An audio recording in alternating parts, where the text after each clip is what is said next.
ओम नमस्ते जी। आइए आज की चर्चा को प्रारंभ करते हैं। यजुर्वेद के द्वितीय अध्याय का 16वां मंत्र। ओम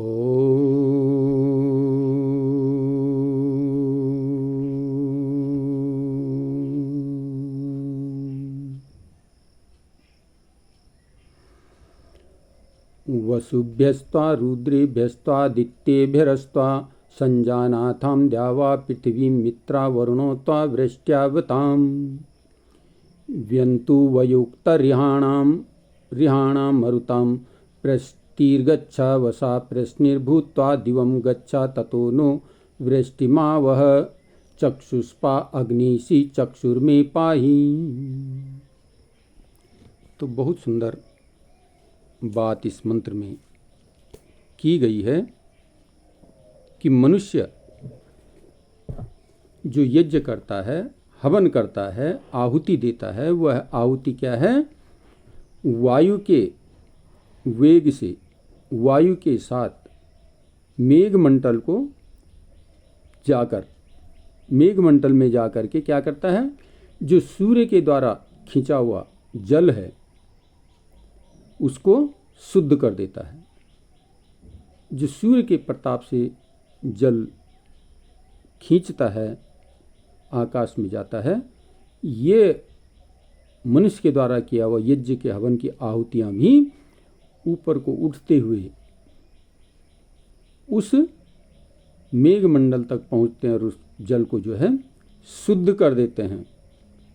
फिर वहाँ से वह जल पृथ्वी में आकर के औषधियों को पुष्ट करते हैं और फिर वही जल ऊपर से वृष्टि के द्वारा जो है आकर के पृथ्वी को अन्य औषधियों से पुष्ट करते हैं। निरंतर रिसाइकल चल रहा है। तो हमें इस बात को समझना चाहिए, इसमें यज्ञ का विज्ञान भरा पड़ा है। इस यज्ञ को समझकर ही हम अपने जीवन को उन्नत में बना सकते हैं। वह उक्त आहुति वेद मंत्रों से ही करनी चाहिए, क्योंकि उसके फल को जानने में नित्य श्रद्धा उत्पन्न हुए। और ये मंत्र क्या है? ये आहुतियाँ क्या है? वेद मंत्रों से करनी चाहिए। इन मंत्रों से आहुतियाँ देनी चाहिए, जिससे मनुष्य को पता चल सके कि मैं जो कार्य कर रहा हूँ उसका फल क्या है। तो इसलिए जो है वेद मंत्रों से आहुतियाँ देनी चाहिए। जो यह अग्नि सूर्य रूप होकर सबको प्रकाशित करता है। ये अग्नि क्या है? एक अग्नि का पिंड बन करके, गोला बन करके सूर्य के रूप में जो है सबको प्रकाशित कर रहा है और इसी से जो है दृष्टिपात होता है। रात्रि के अंधकार में कुछ दिखाई नहीं देता, तो प्रकाश हमारा दृष्टि का मेन सूत्र है। इसी से जो है सब दृष्टि व्यवहार का निवारण करना चाहिए। यही सबका पूजन अर्थात सत्कार है और यही इन चीज़ों का पूजन और सत्कार है कहते हैं।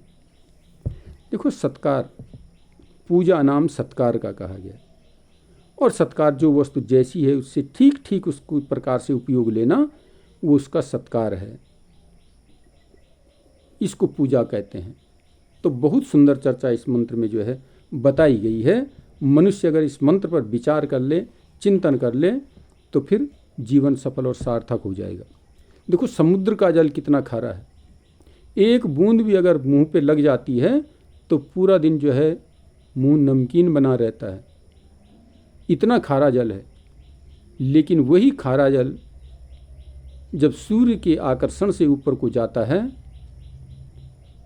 तो वो फिर जो है शुद्ध जल बन के, पवित्र जल बन करके, पीने योग्य जल बन करके जो है नीचे पृथ्वी पर गिरता है और अन्य औषधियों को उत्पन्न करता है।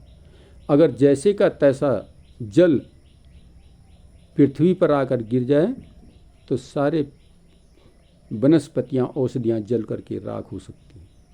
किसी में भी जो है